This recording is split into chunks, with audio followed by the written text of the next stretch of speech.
প্রিয় শিক্ষার্থী বন্ধুরা, আসসালামু আলাইকুম। আপনারা সকলে কেমন আছেন? আলহামদুলিল্লাহ ভালো আছেন। আমিও আপনাদের সকলের দোয়ায় আল্লাহর রহমতে ভালো আছি।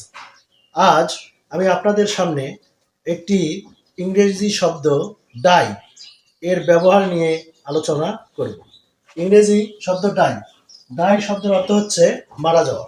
ডাই কত প্রকারে মারা যায়, কতভাবে মারা যায়, আমি আজকে আপনাদের সামনে উত্থাপন করব। Die is a group verb. ডাইটা হচ্ছে একটা গ্রুপ ভার্ব। আর ডাই এর পরে কিছু প্রিপজিশন বসে সেন্টেন্সের ক্ষেত্রে বিভিন্ন অর্থ প্রকাশ করে। আজ আমি সেটাই আপনাদের সামনে উপস্থাপন করব এবং ভিডিওটি শেষ পর্যন্ত দেখবেন। দেখলে আপনি অবশ্যই বুঝতে পারবেন ডাই কত প্রকারে মারা যায় এবং কোন কোন সেন্টেন্সে ডাইয়ের অর্থ কিভাবে ব্যবহৃত হয় এবং কি কি অর্থ প্রকাশ করে। আসুন তাহলে আমরা এখন ডাইয়ের ব্যবহার দেখি। Die, die of. Die of যখন অফ প্রিপজিশন ডাইয়ের সাথে সংযুক্ত হবে তখন সেন্টেন্সের ক্ষেত্রে সেটা রোগের কারণে মারা যাওয়া অর্থ প্রকাশ করবে। বন্ধুরা আমার, ডাই আবার যদি অন, ডাইয়ের ক্ষেত্রে অন প্রিপজিশন যদি ব্যবহৃত হয় তাহলে সেখানে ফাঁসির মাধ্যমে মারা যাওয়া বোঝাবে। প্রিয় শিক্ষার্থী বন্ধুরা, বুঝতে পারছেন তো?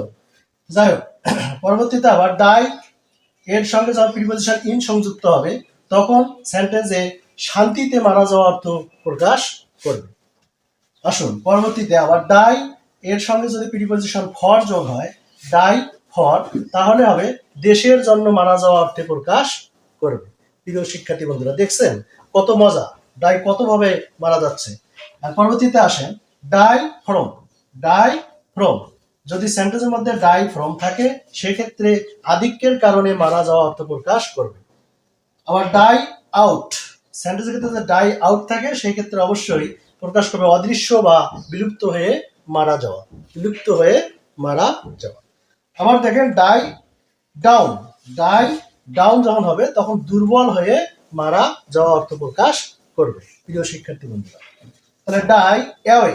ডাই অ্যাওয়ে যখন হবে তখন কি মিশাইয়া যাওয়া বা মিলাইয়া যাওয়া অর্থে মারা যাওয়া প্রকাশ করবে। Die by. ডাই বাই অর্থে কি হবে? সেন্টেন্সে দুর্ঘটনায় মারা যাওয়া অর্থ প্রকাশ করবে। Die throw.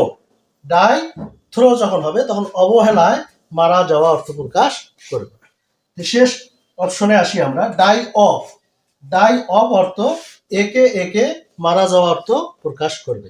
প্রিয় শিক্ষার্থী বন্ধুরা, তাহলে আপনারা বুঝতে পারলেন যে ডাই সেন্টেন্সের ক্ষেত্রে ডাইয়ের সাথে বিভিন্ন প্রিপজিশনের কারণে বিভিন্ন অর্থ প্রকাশ করে।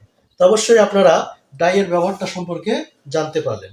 অবশ্যই আমি মনে করব আজ থেকে আপনারা এই die is a group verb আর ডাইয়ের পর কি কি প্রিপজিশন বসলে কি কি অর্থ প্রকাশ করে এটা আর কোনো দিনেই ভুলবেন না।